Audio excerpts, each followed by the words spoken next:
faithfully delivering value by interpreting great books from around the world. Hi, I'm Sally, and this is Sally's Book Talk. Today, I'll interpret the book Sam Walton, Made in America, the autobiography of Walmart's founder, Sam Walton.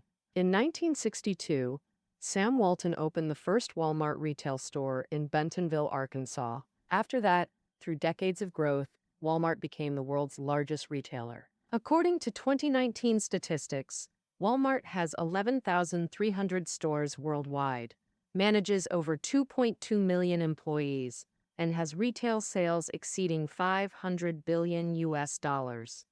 How did Walmart grow from a small town store to a global retail leader? The top dog? How has it maintained strong growth for half a century? In this book, founder Sam Walton will personally share his entrepreneurial journey and Walmart's business philosophy. The principles are universal. No matter your industry or job, this book will spark your thoughts and bring great benefits. Next, I'll break down the essence of the book into two parts.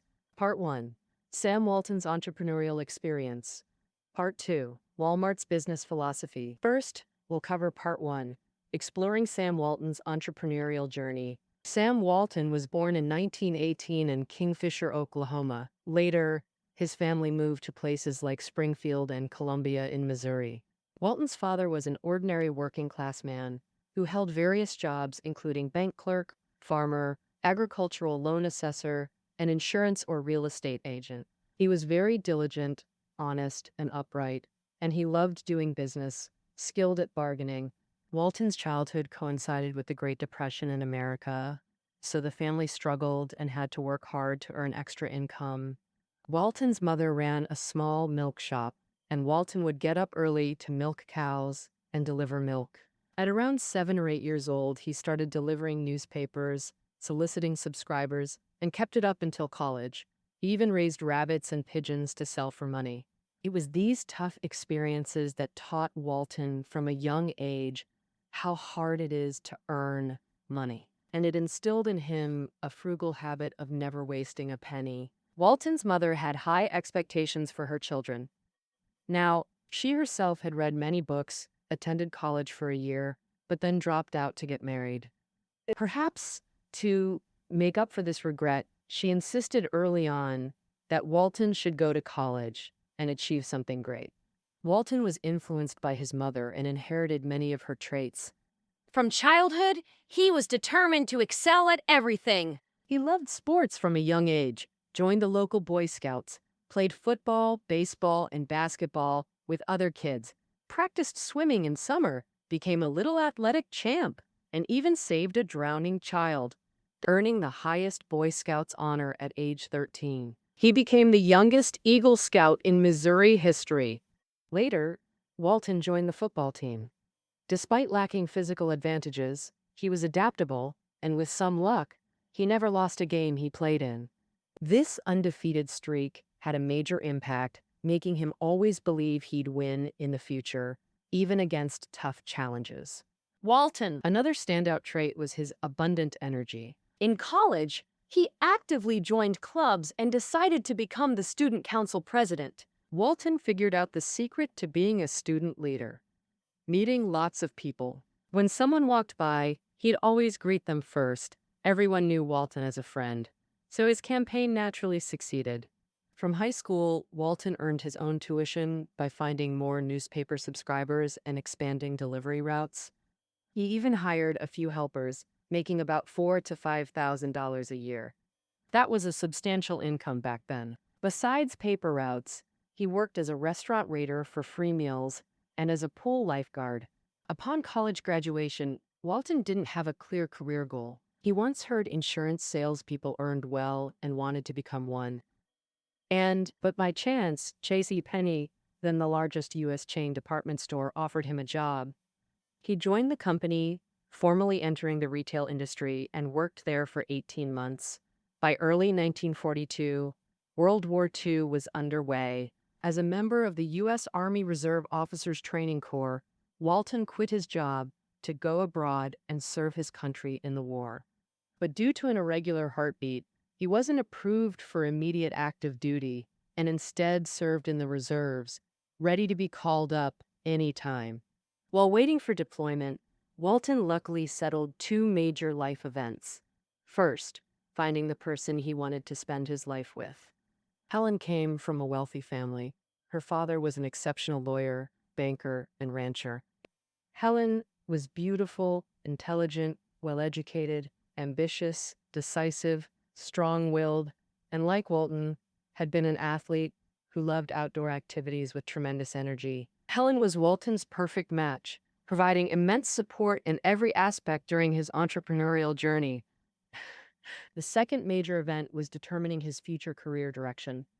Retail Walton loved selling, and his 18 months at JCPenney, his only full-time experience, gave him confidence in his ability to succeed. In 1945, Walton left the military and used his $5,000 savings plus a $20,000 loan from his father-in-law to buy a struggling Ben Franklin franchise store in Newport, Arkansas. This was a franchised variety store under Butler Brothers. Though initially convinced of Newport and the store's potential, Walton discovered after signing that it was a disaster, with exorbitant rent and a sterling store across the street, a formidable competitor. So what? Well, if you want. Moreover, Walton had zero experience managing a variety store, but as a franchisee, he received initial training from the company. Though only 2 weeks long, he learned extensive store management knowledge. Beyond that, Walton seized every opportunity to learn attentively. From opening day, he'd constantly visit the Sterling store across the street to study their manager. John was an experienced operator, and Walton would observe his pricing displays and next moves. From then on, Walton developed a habit. Whenever he went, he'd always visit local stores. Even on family vacations, after settling everyone, he'd go alone to observe stores. And while learning from others, Walton also dared to break conventions with bold innovations. And he tried many effective promotional tactics in the store. First, he placed a popcorn machine by the sidewalk. Popcorn sales went crazy. Later, he took a loan for an ice cream machine and made even more money. As a Ben Franklin franchise, Walton had to source 80% of goods from headquarters per agreement. But beyond the agreement, he sourced directly from manufacturers whenever possible, saving 25% in costs. Walton worked hard to reduce costs and promote low prices. This gave his store incredible momentum. When he first took over the Ben Franklin store, its revenue was only $70,000, less than half of the Sterling store across the street. He said, in Walton's first year, store sales reached $104,000. By the third year, it hit $170,000, surpassing the Sterling store. While running the Ben Franklin franchise, Walton also planned his own brand. On July 2, 1962, the first Walmart store officially opened in Rogers, Arkansas. After that, Walton gradually converted all his stores to the unified Walmart brand. In 1964, Walmart had 5 stores. By 1969, it grew to 18. As stores multiplied, word spread without advertising. People eagerly awaited Walmart coming to their towns. Walmart expanded to their towns.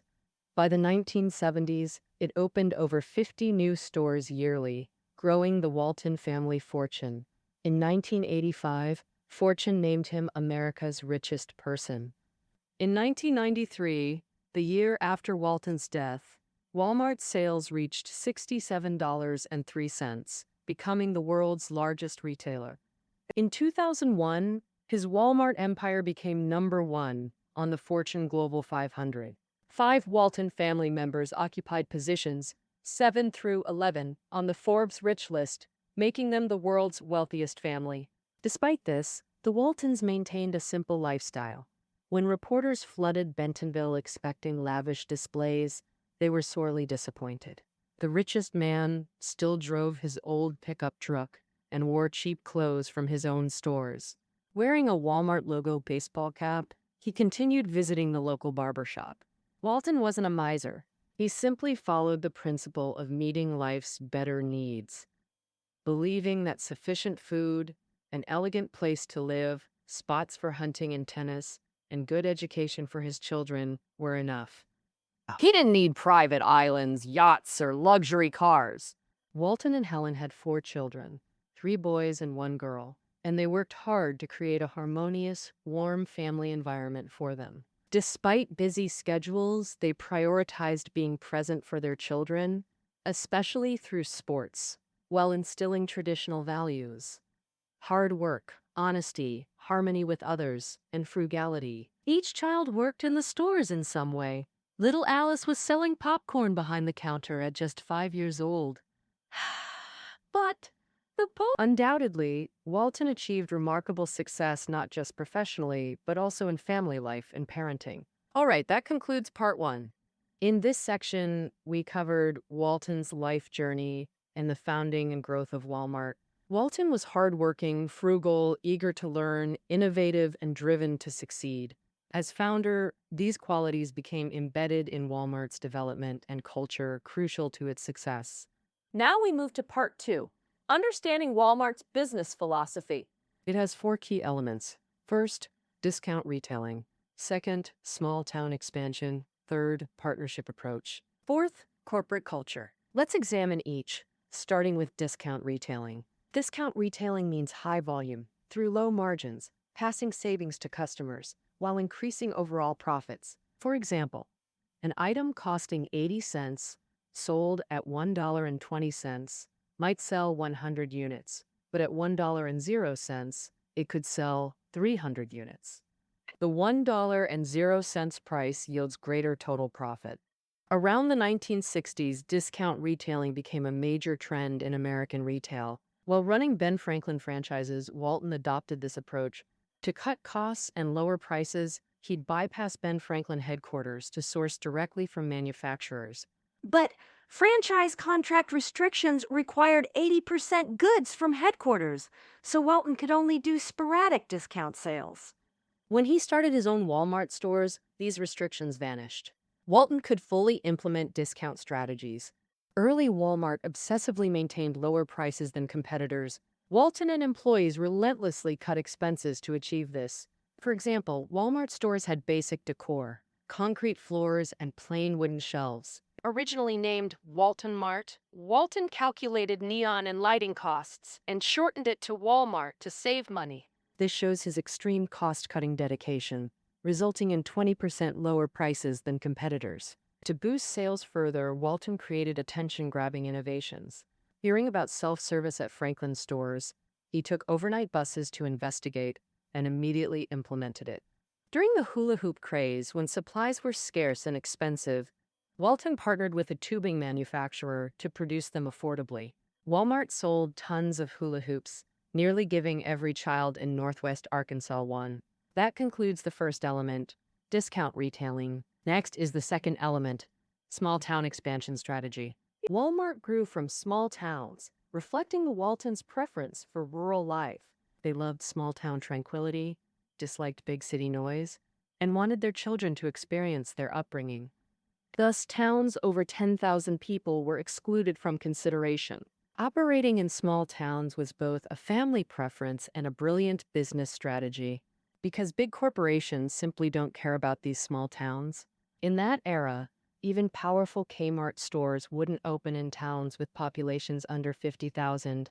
Even smaller Gibson stores wouldn't consider locations with populations under 10 or 12,000, while Walmart would open in towns under 5,000. This let the fledgling Walmart avoid intense competition early on. After the first store succeeded, Walmart began its expansion journey. Its expansion strategy was opening store after store in small towns until covering an entire region. One benefit of this approach was easier distribution. Walton realized branch stores had to be within range of distribution centers or warehouses. No branch could be over a day's drive from a distribution center, and this setup helped managers monitor each store efficiently. Big companies rushed from one major city to another, scattering stores and getting bogged down in real estate, urban planning, and local politics. Besides aiding control and distribution, this strategy saved big on ads since remote small towns didn't need advertising. Word of mouth could quickly spread promo info to customers. Expansion. After setting the model, what followed was site selection and deciding store size. Walton had a seasoned eye here. He traveled widely, studied retail rivals, and could spot communities with huge business potential at a glance. For work needs, Walton even bought a small plane to easily travel between stores and stay updated on operations. During large-scale expansion, the plane became a powerful tool for scouting new store sites. Aerial views offered perspectives not possible on the ground, allowing assessment of traffic flow, development directions, and competitors' terrain. While finding suitable local solutions, large-scale expansion also brought two problems: increased scale and too many branches causing management issues. Early on, Walmart grew fast, and Walton and his colleagues were constantly swamped with day-to-day tasks. When a company reaches a certain scale, it faces challenges like organizational structure, regulations, distribution systems, and IT issues. So, Walton's solution was hiring specialized management talent, trusting them fully to leverage their expertise. Walton excelled at spotting talent. Take Ron, a key figure at Walmart. Ron was a financial officer at Duckwall Stores in Abilene, Kansas. Walton immediately recruited him for Walmart without hesitation. Ron pioneered a consolidated ordering system. Previously, Walmart stores ordered directly from manufacturers. Now Ron consolidated store data, ordering centrally through distribution centers, cutting costs and boosting efficiency. The second issue from rapid expansion was capital shortage. Initially, Walton borrowed heavily, owing debts to nearly every bank in Arkansas and southern Missouri. By 1970, Walton carried millions in debt. Feeling overwhelmed, so he decided to take the company public. After preparations, Walmart went public in October 1970, solving funding issues and clearing Walton's debts, lifting a huge burden. All right, that concludes the second element. Next, we cover the third element: partnership approach. Beyond discount retailing, Walton recognized another principle equally crucial as high-volume sales. The more you share profits with employees, the more profits the company gains. Why? Because how management treats employees is mirrored in how employees treat customers, and only great customer treatment brings repeat business. This is retail's true profit source. Walmart committed to building genuine partnerships with employees. This became key to Walmart's consistent competitive advantage. Early Walmart didn't pay high salaries. Walton later reflected he was obsessed with 6% or more profit margins, too worried about debt and expansion, neglecting basic employee needs. In 1971, Walmart launched a profit-sharing plan for all employees. This plan allocated a certain percentage of company profits directly into employees' accounts. Employees could withdraw this money upon leaving, with eligibility after 1 year, fostering profit sharing and ownership mentality. A dedicated institution managed these funds, investing in Walmart stock for continuous growth. By 1990, accumulated profit sharing reached $1.08. One Walmart truck driver accumulated $707,000 through profit sharing over a decade. After driving 13 years for another major company, he'd received only $700 upon leaving. And beyond profit sharing, Walmart implemented other financial plans like employee stock purchase at 15% below market price through payroll deductions. These initiatives boosted employee loyalty, belonging, and ownership mentality. Walmart's most successful incentive was the shrink incentive plan. Shrinkage mainly means theft losses, one of retail's biggest profit enemies. In 1980, Walmart began sharing savings from reduced shrinkage with employees. Stores meeting shrinkage targets gave each employee bonuses up to $200, motivating theft prevention. One store had 6% shrinkage, losing $500,000 yearly. After 18 months with this plan, shrinkage dropped to 2%, and the store became profitable. Now we cover the final element: Walmart's corporate culture. Harry Cunningham, founder of Kmart, said Sam Walton's culture was key to all success. Walmart's culture has 4 pillars, starting with embracing joyful work. Walton believed hard work shouldn't require constant seriousness. No need to look like you're solving world problems. He promoted the philosophy of whistling while you work, making everyone happier and more productive while filling the company with energy and passion. Walton once lost a bet and danced the hula in a grass skirt and Hawaiian shirt, wearing a flower lei at Merrill Lynch headquarters on Wall Street. He always found ways to make life more fun and Walmart a joyful workplace. Walmart employees create carnival atmospheres with midnight madness sales, hide-and-seek promotions, moon pie eating, contests, and sales cheer squads, bringing customers into the fun. Nah. Since early Walmarts opened in small towns where entertainment options were limited, shopping at Walmart became leisure entertainment for residents. The second cultural pillar is equality. Every employee feels like family. No superiority, no inflated egos. From leading chants, no mockery targets. Communication channels are open. Employees can raise important issues at Saturday morning meetings. Frontline staff can speak directly to managers or the CEO when serving customers. The third cultural pillar, customer worship. Walton's creed centered all work around customers. He repeatedly emphasized retail success comes from meeting customer needs. Wide selection, quality goods, low prices, friendly service, free parking, and pleasant environments. Walmart consistently strives to exceed customer expectations. For example, employee Andy worked late helping a mother choose her son's birthday gift, delaying his own son's party. Such examples abound at Walmart. The fourth cultural pillar, embracing change, Walton demanded breaking fixed mindsets and constant transformation. Walmart's journey involved shattering traditional retail constraints to gain competitive edges. For instance, low margins with small inventories, bulk purchasing to cut costs, and proactive IT adoption. At every critical moment in the company's growth, Walton actively strategized and drove transformative change. That concludes the main content of this book. In the highly competitive retail industry, Sam Walton built Walmart from nothing into an empire, a remarkable business miracle. Fundamentally, this all stemmed from Walton's relentless pursuit and dedication to his vision. As President George W. Bush said when awarding Walton the Presidential Medal of Freedom, Sam Walton, a true American, embodied entrepreneurship and the American dream. All right, that wraps up our interpretation of Sam Walton Made in America. Reading notes are below the audio. See you next time.